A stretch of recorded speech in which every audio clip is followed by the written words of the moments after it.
Good morning, everyone. Welcome back to our morning coffee time. How is everyone this morning? We have arrived at September the 2nd.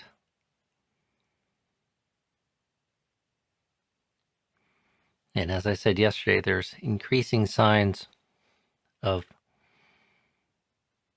summer transitioning into fall. One of my favorite times of year, actually.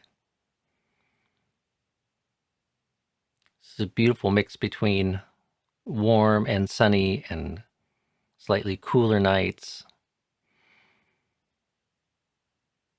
Something about the quality of light, too, which is changing very quickly as we change our position in the solar system. So, thank you everyone for giving me confirmation that everything's looking and sounding okay this morning. We had great difficulties this morning. First world problems, great difficulties. Our stream was not working very good. I don't know why. We've been having some intermittent internet problems that I haven't been able to diagnose. It's one of my least favorite jobs here, being the IT manager of the Hermitage House. So I'll keep working on it, but apologies to those who tuned in. It wasn't just your internet connection. Something was going on here. I kept getting repeated alerts from our system that the quality of the internet connection was not good. So there is not, I didn't archive today's. There for people to listen to later, but it left up yesterday's if you want to do a rerun and chant and sit with the monks, and hopefully tomorrow things will be better. So let's see. Also, just while everyone's logging on and arriving, a little bit more news. I see Phil's here this morning, and he came by yesterday, and he and several others have come either alone or in small groups and helped out with a bit of landscaping and helping care for the Hermitage property, which is greatly appreciated. And it's especially a nice time of year if you're looking for a quiet place to come do a little good work.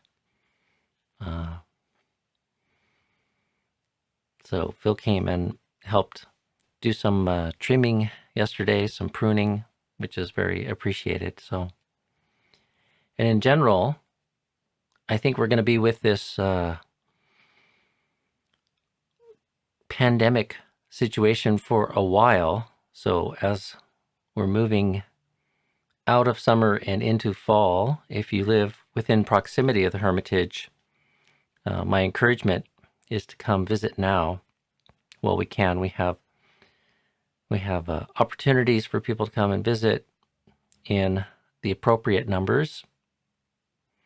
And while the weather is nice, we can visit with people and receive people outside, or people can sign up or join into meal offerings. Common conception when you look at our meal calendar on the website and you see a name is that it's all taken and that you need to find your own day. But we can actually have small groups of people joining together, and that's the part of the culture in our monasteries, is people join together. Absent COVID, the more the merrier. And the Buddha praised gathering with friends to do good works and gathering with friends to make offerings. So if you're inclined to come and connect with myself and the Sangha, now's the time to do it. It's going to get a little more difficult, and I'm not sure what kind of protocols we're going to be able to set up for people once the weather starts becoming cold and wet in October. So, and Ajahn Dhamma and Venerable Rakito are just here for another month as well. So if you want to come out and visit with them or pay respects, please contact the Dhamma coordinators, Susie and Casey, and they'll help find you a day or a slot to come visit.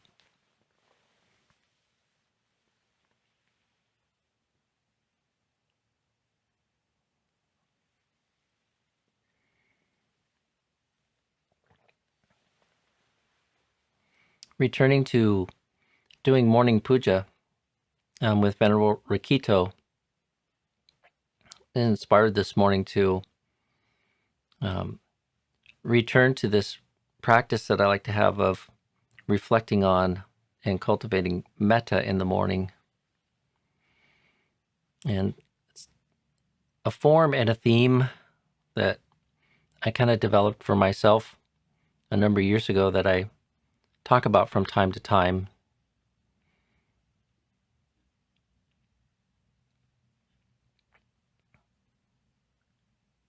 The idea of becoming a more kind and compassionate person is inspiring, but we need help and structures and practice to support that. Like everything, it's not mere wishing and wanting that gets us there. And we really do have to be creative and engaged in this endeavor. I don't think many people find a paint-by-number system that gets them to the kind of emotional experience or the beautiful qualities of heart that the Buddha so regularly praises. I think it does take a bit of self-knowledge, a bit of experimentation, a bit of creativity. So one of the things I came up with myself, not being all too connected with or not finding so much inspiration in some of the other forms of cultivating loving kindness, was to look to the Karaniya Metta Sutta, which is one of the canonical sources of the Buddhist teaching on the cultivation of metta.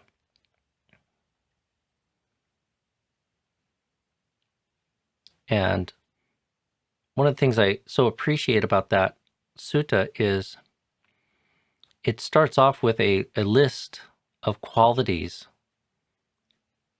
that the ideal practitioner would establish in oneself in order to thoroughly and properly cultivate or support the cultivation of loving kindness. And this is very accessible. It's like a sutta that's very popular. Many lay people, in addition to the monks, know this sutta quite well and chant it. And I know many lay friends even that know how to chant it in the Pali language. And having it well in memory makes it something that is readily accessible for contemplation.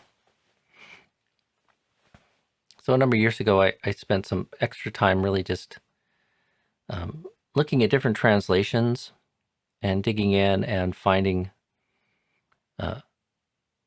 translations that kind of resonated with me a little more deeply to develop a reflection around these kind of qualities. There's 15 that the sutta starts off with before it goes into the teaching of a form of metta bhavana. And quite simply, what I do in the morning, oftentimes when I'm practicing this, is quickly just kind of go down through those qualities of mind or qualities of being.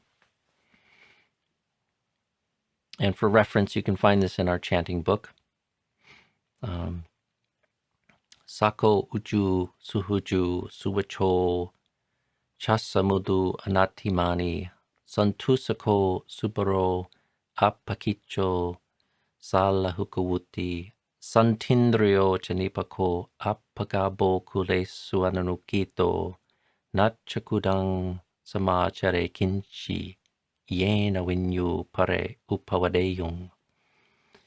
So that's the Pali for that section of those qualities.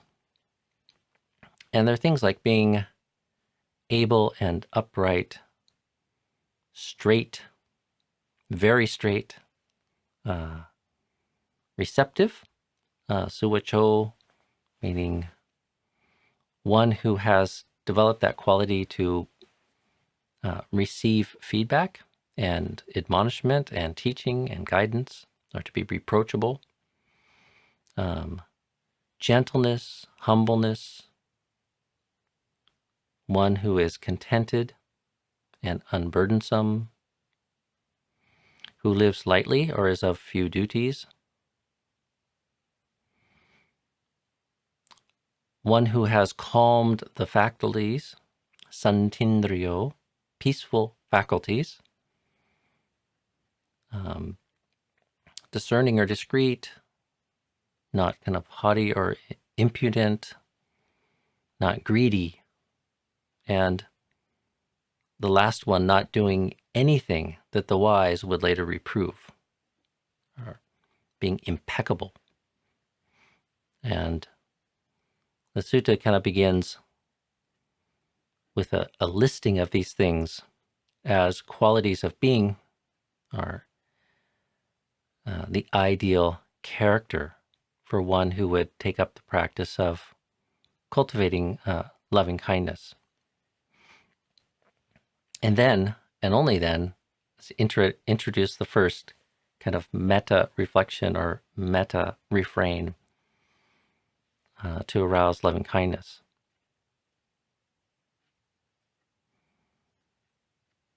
So if you haven't looked closely at this kind of sutta before, I encourage you to take a look at it. It's a really beautiful list of personality traits that ought to be developed in one. And both, like, recollecting them, oftentimes I'll kind of go down through the list just very slowly but consistently and get all the way through the lesson, then cycle back and then start to reflect more carefully on particular kind of qualities. Both just reflecting on the intrinsic goodness in them and reflecting on how it is that they relate to the cultivation of loving kindness, but also the broader goals of the Buddhist path of practice.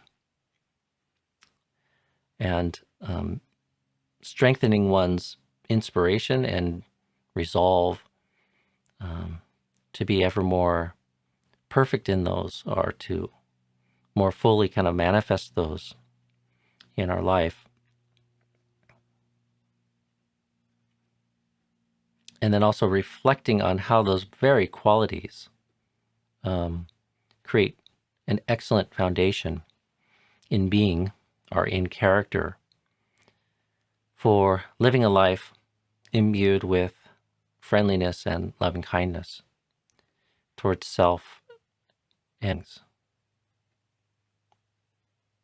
so that's the Kraniya Metta Sutta. People are interested in that. And this morning, I was thinking to take the next period of time to return to kind of doing that practice first thing in the morning before I turn to the breath. I'd like to do reflective teachings in the morning first thing before turning to the breath. And this is one of my favorite forms.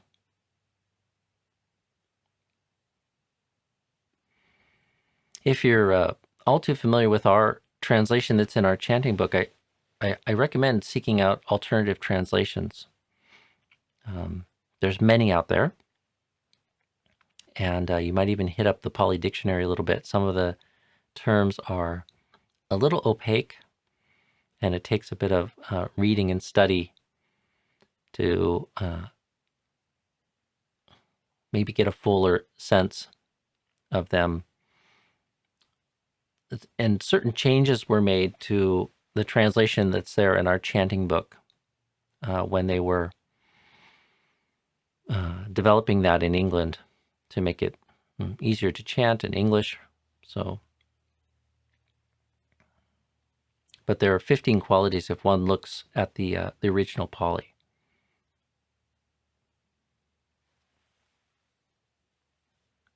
Okay, well, let's see what is on the question board here today. I saw an early question from Eleanor, our number one questioner here.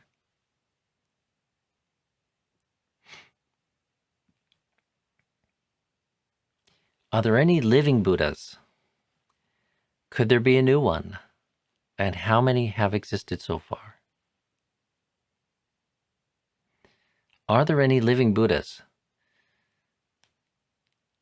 Not that I know of, but it is possible.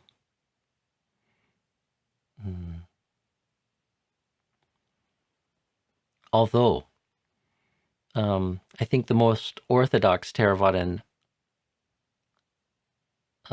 answer to that would be, it's not. I mean, it's a little bit theoretical, but there's a Sammasambuddha, which is the Buddha Gautama was a Sammasambuddha, or a fully perfected Buddha, and it takes a certain cultivation of spiritual perfections to play the role of being a fully self-awakened Buddha. And a Sammasambuddha is a fully self-awakened Buddha, and he has the spiritual perfections to be able to establish a teaching and dispensation so that others may understand the Dhamma and practice for realization. So that's one type of Buddha. There is another type of Buddha which is sometimes translated as the silent Buddha, or the solitary Buddha, the Pacceka Buddha. And this is one who, through his own efforts and without the guidance of a Buddha or an enlightened being, achieves freedom from suffering. So he becomes a Buddha independently, just as a Sammasambuddha, but he doesn't have the spiritual perfections to teach. So these are the two types of beings that can attain Buddhahood outside a time where the Dhamma is revealed and taught explicitly in the world. So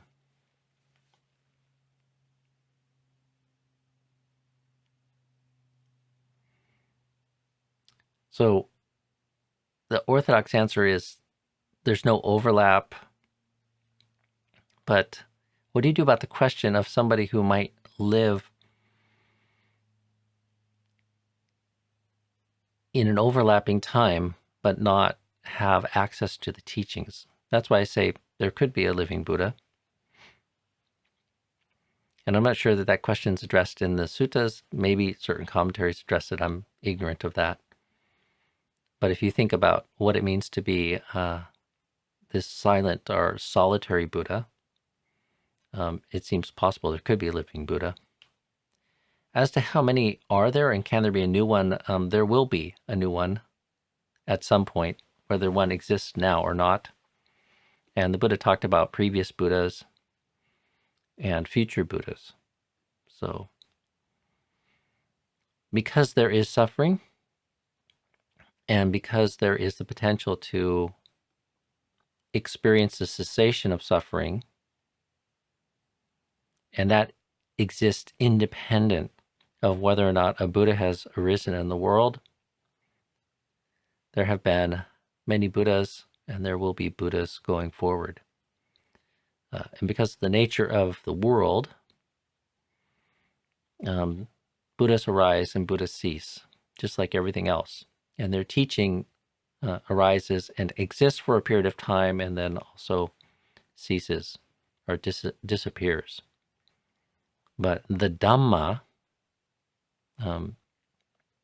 essentially, exist independent of that. If there's suffering, the possibility for cessation exists. Therefore, the Dhamma persists.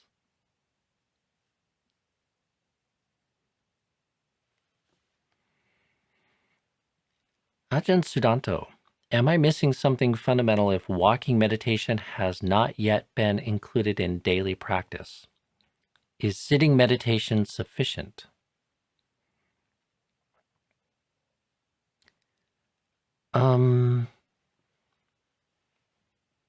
Sitting meditation can be sufficient.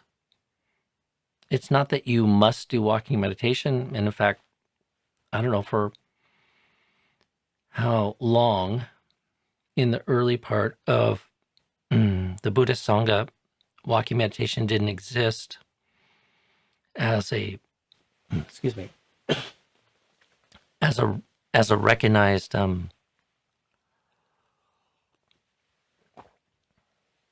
me start again. It seems from the stories in the suttas that some period of time passed before the Buddha, with the encouragement of his doctor, even encouraged the monks to do walking meditation.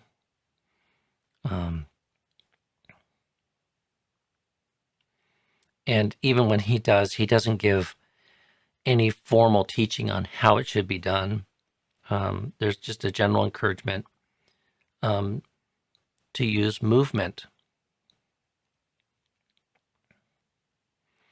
And that whatever posture we're in, we can develop the path, or we can put forth effort. We can meditate. Most of the time, when you see reference, though, to formal meditation or a formal practice of meditation, they're talking about sitting.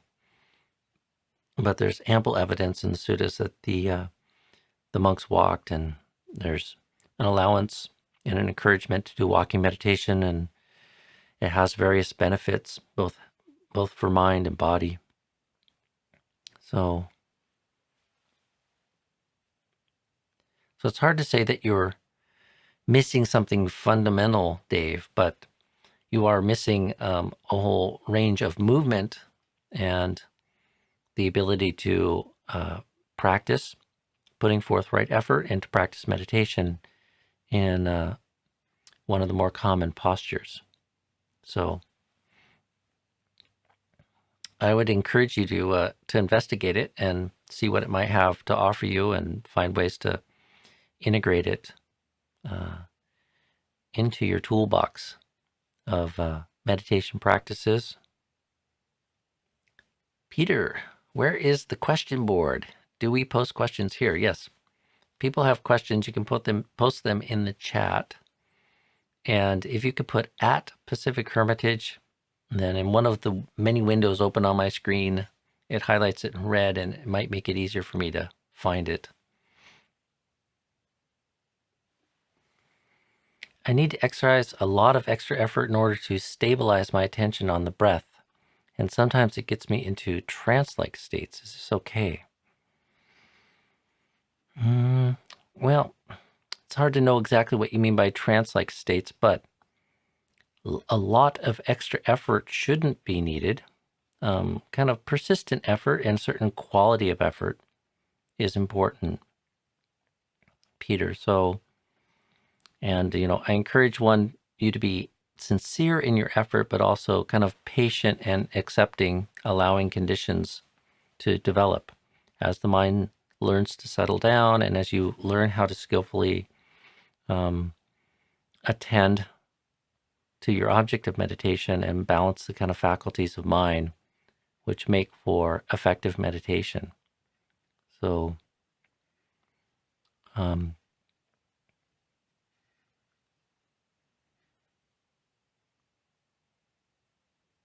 meditation should be a joy, and you should see an increasing refinement of pleasant, joyous, beautiful, conscious states of mind developing as you move into meditation. There can be a sense of timelessness, but if by trance-like you mean there's a sense of, what we would call a lack of clear mindfulness, then it might not be what the Buddha is encouraging. So there might be a sense of timelessness in your meditation, but you'll have no doubt that you have been there for the experience of it, because you are absorbed in the conscious experience of the object of meditation and the various qualities of mind that it develops. So, and energy should be increasing as we move into the meditation, and mindfulness is becoming purified as we move deeper into meditation. So look for those kind of qualities of mind as a judge. And be careful just to be sincere in your application of effort, but don't push too hard. Just cultivate the conditions and be patient for things to kind of come together. But be patient to keep returning and establishing clear awareness on the object of your meditation.